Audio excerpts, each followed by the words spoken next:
And City are currently sat 4th in the Premier League and 22nd in the UCL. What is going on with them? We obviously know them as the English Galacticos, I guess we can say, because they did previously win 4 Premier League titles in a row.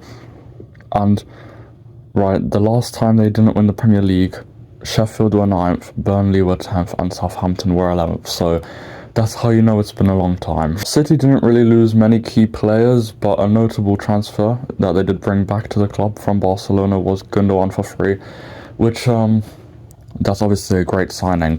I mean, on match week 10, right, they were 2nd in the Premier League with 23 points. Now, 5 match weeks / games later, they are 4th with 27 points, so only 4 points gained in 5 matches. And one of those was a win, so basically 1 point collected in 4 games. City's downfall started against Tottenham in the Carabao round of 16, where they lost 2-1. Many of you will still say you'll understand that's an acceptable result, right?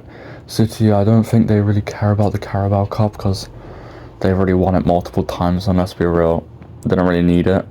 But then they go ahead and lose 2-1 to Bournemouth in the Premier League, right? Okay, Bournemouth, they're not the worst team in the world. I will admit that, like, they're pretty good. I think they're 10th in the Premier League right now, and they have managed to pull off some upsets. I think they actually have beaten Arsenal this season as well, if I'm correct. And they've caused problems to Chelsea. I think they beat United, so they are capable of beating Big Six teams. The next game is against Sporting in the Champions League, right? Before the game against Sporting in the Champions League, they drew 0-0 versus Inter in match week 1. Then they beat Slovan Bratislava 4-0. And then they beat Sparta Prague or Sparta Praha 5-0. So 7 points collected in their first 3 games. And then they lost 4-1 to Sporting, right?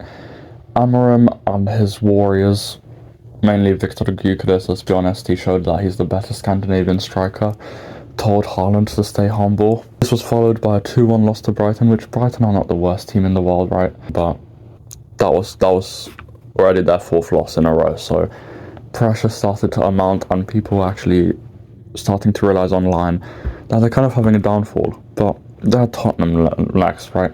And if there's one thing we know about Tottenham, they either bottle a game or they do really well. In this case, they did really well, beating City 4-0.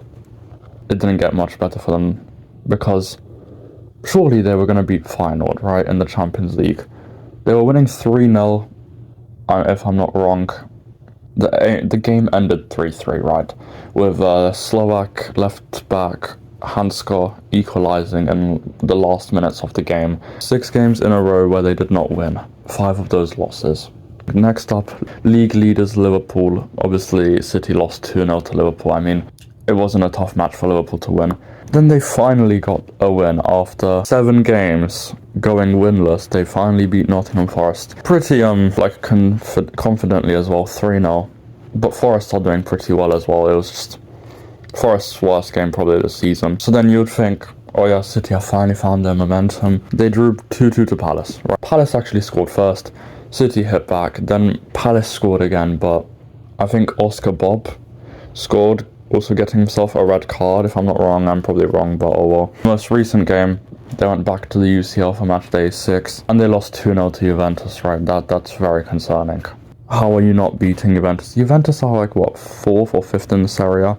So this should be a game that City are comfortably winning. So I'm guessing you now understand why City are 4th in the Premier League, right? Rodri got injured, and Rodri is a huge part of the team. Without him, they really struggle, and that's evident this season. I don't want to say it's just the absence of Rodri. I think without Rodri there, though, like, the squad mentality, it's just not there this season. Like, I think City got too comfortable after winning, 4 in a row. I mean, fair enough. I don't think they care anymore that much. Like, winning the Prem to them it's kind of like a standard thing, They've almost won as many Premier League titles as they have charges. Alright, I'm joking, obviously. Like, 115 charges is absolutely crazy, and that's going to hit them. And they're probably going to get relegated. But, I mean, if they continue with this form, they don't even need the charges to get relegated.